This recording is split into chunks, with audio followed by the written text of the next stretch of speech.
En días recientes ha circulado en varias redes sociales una imagen que destaca a Oaxaca como el único estado del país que ha legislado para evitar que personas acusadas de violencia política de género puedan ser personas candidatas. La reforma fue aprobada hace un año. ¿Ayudó realmente a impedir que personas con imputaciones de violencia política fueran candidatas este año o no? Veamos el contexto.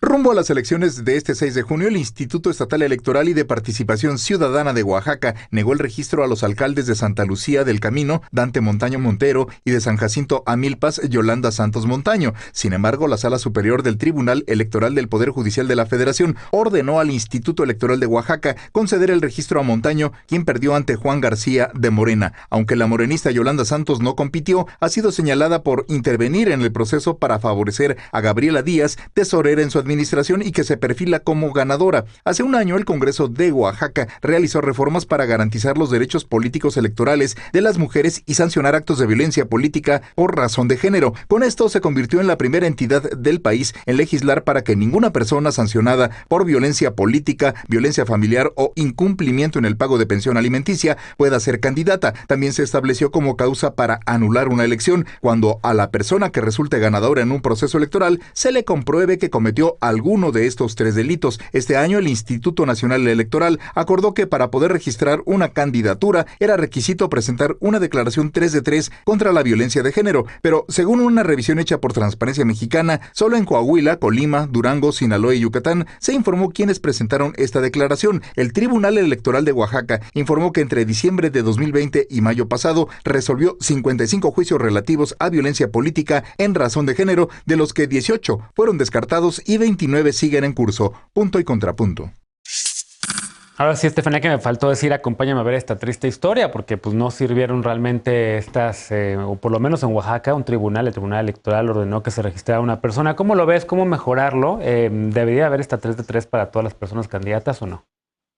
Debería haber esta 3 de 3, debería legislarse en todos los congresos, pero sobre todo debería ser mucho más duro este ejercicio, esta exigencia por parte del INE, una vez que entregas tus documentos para registrarte buscando una candidatura, tendrías que traer contigo tu 3 de 3, que implica que no eres ni deudor alimentario, ni has violentado a alguna mujer, ni eres un acusador y abusador sexual.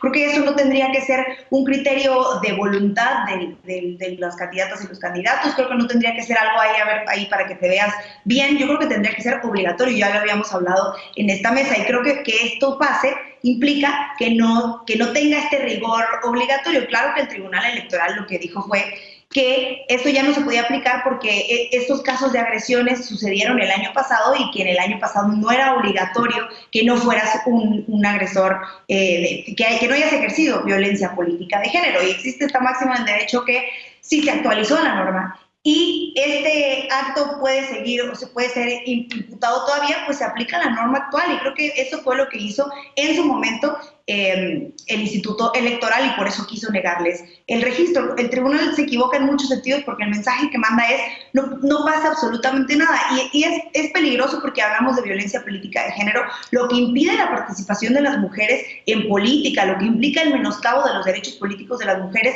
de las que son la mayoría víctimas en los municipios y en los estados, que no las deja ejercer sus derechos políticos de manera libre. Ese es el gran problema, que nos dijeron que la violencia política de género ya tenía esta suerte de visión preventiva y en esta visión punitivista y parece que no pasa absolutamente nada y no hace que las personas que han ejercido violencia política de género, pues por lo menos o sean castigadas y sancionadas o que manden el mensaje a otros de no lo hagas porque no vas a ser candidato. Bien. Me parece lamentable y creo que es responsabilidad del INE de no ser mucho más tajante con este tema. Bien, de acuerdo que por cierto luego hay que retomar este tema, creo, Estefanía, también a ti te interesará hablarlo. Oaxaca ha demostrado ser uno de los congresos más progresistas que hay en el país, o sea, aborto, matrimonio igualitario, este tema de violencia de género.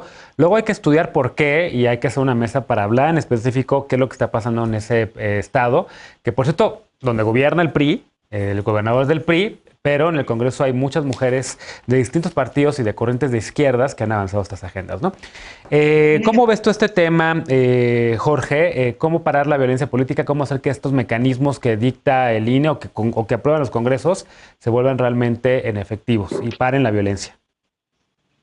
Sí, y de hecho el Congreso de ese estado se jacta, ¿no?, de ser pues muy vanguardista en tema legislativo respecto a tipificar la violencia de género, ¿no?, en avanzar todas estas cuestiones, pero pues en la práctica no sé qué tanto lo estamos viendo traducido, ¿no? O sea, se está viviendo muchísima violencia en este territorio, evidentemente esto también se expresa en violencia política de género, ¿no?, pero no exclusivamente.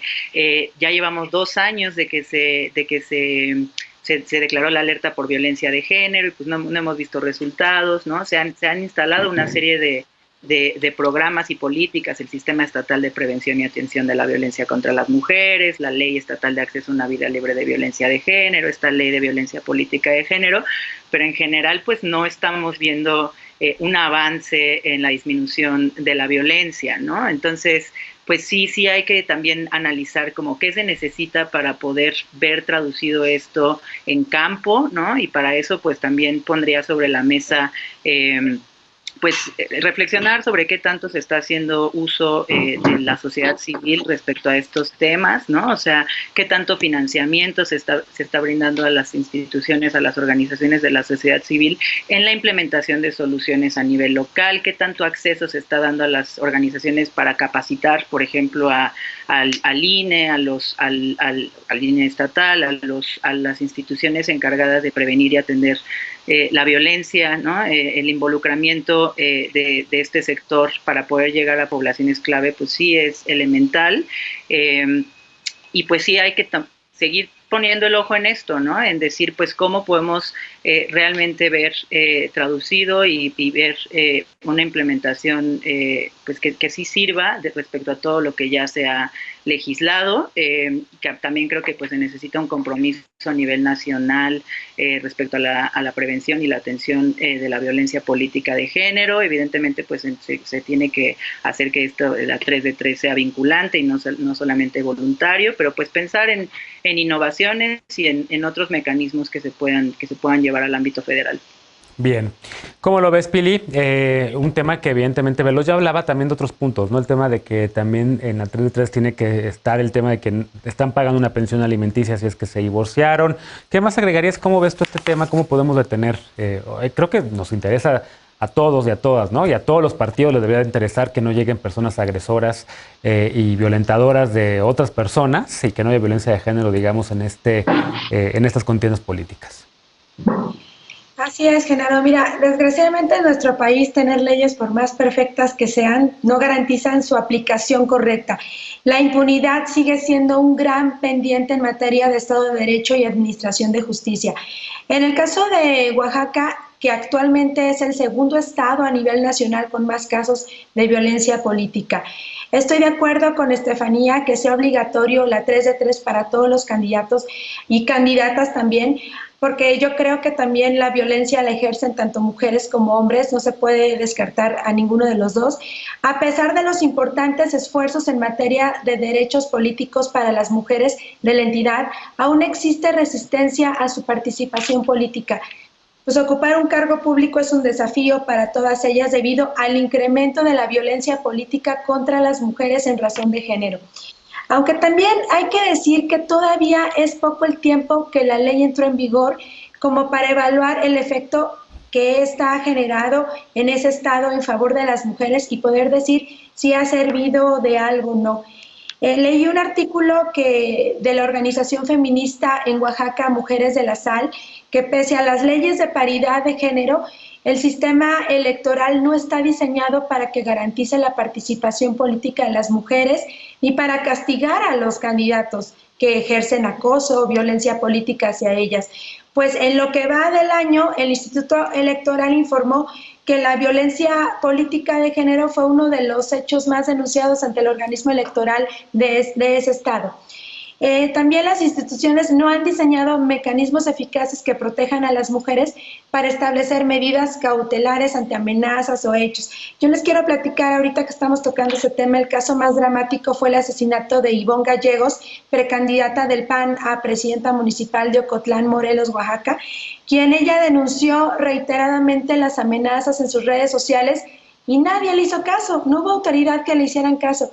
y entre el 2020 y 2021 se iniciaron 101 expedientes relacionados con violencia política de género en Oaxaca, y desgraciadamente hemos visto que son los mismos agresores los que ocupan los cargos públicos, y ahí está la impunidad. Precisamente ahí estoy de acuerdo con lo que dice Estefanía, que a ellos sí no les hacen nada y son los que llegan a ocupar los cargos públicos.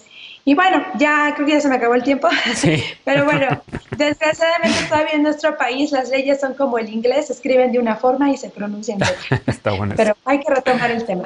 A ver, Alejandro, ¿coincides con esto? Yo coincido bastante en el hecho de que la intención de las leyes es una y luego acaba siendo la instrumentación otra. Creo que en efecto, y lo vuelvo a reiterar, el tema de combatir la violencia de género tendría que ser una causa que debería motivar a todos los partidos a estar de acuerdo, por lo menos en este tema, ¿no? ¿Cómo lo ves y cómo se hacen realmente efectivas para que, ahora sí que garantizar que ningún violador sea gobernador, para garantizar que no se nominen a personas que hayan violentado a alguien o que estén acusadas bajo un proceso legal y que lleguen a ser personas candidatas? Eso debe asegurarse, ¿no? Que un consenso transversal o de todos los partidos políticos, de modo que no lleguen agresores, violadores que hayan ejercido violencia política de género, pero con una sentencia, y ese es el tema, ¿no? Que ahí entra también las deficiencias en nuestro sistema de impartición de justicia, que una demanda un proceso puede durar años e incluso guardarse en la congeladora, y eso juega a favor del victimario y en contra de las víctimas. Pero también debe haber una sentencia firme para que esto suceda. Me parece un avance importante del Congreso de Oaxaca, y a mí me gustaría entender cuáles fueron los motivos por los cuales el Tribunal Electoral, entiende una sala local, desestima o desecha esto y permite que personas ya con sentencia puedan participar. La verdad es que no le vería lógica, pues si la ley es así de clara, pues no vería lógica, pero sería interesante conocer esa fundamentación, ese razonamiento. Bien, pues si quieren dejamos este tema pendiente porque creo que lamentablemente el año que entra hay más procesos electorales, esperemos que... Lamentablemente. Lamentablemente, y lo digo lamentablemente porque creo que todos y todas acabamos un poco fastidiados del bajo nivel de las campañas, de la violencia que se desató también en este proceso electoral, con tantas personas violentadas, otras asesinadas, otras desaparecidas y demás, y también pues la verdad es que con los ataques, dimes y diretes entre todos los partidos y toda la clase política, creo que la ciudadanía terminó un poco harta. Y digo lamentablemente porque también de repente las buenas acciones, las acciones afirmativas del INE de este año, el tema de la violencia política de género, buenas acciones que no acabaron bien instrumentadas y que los partidos acabaron como siempre dándole la vuelta y dándonos a tole con el dedo. Hacemos una pausa y al regresar nos despedimos de las y los panelistas y con la paparrucha de esta noche, así que no te vayas.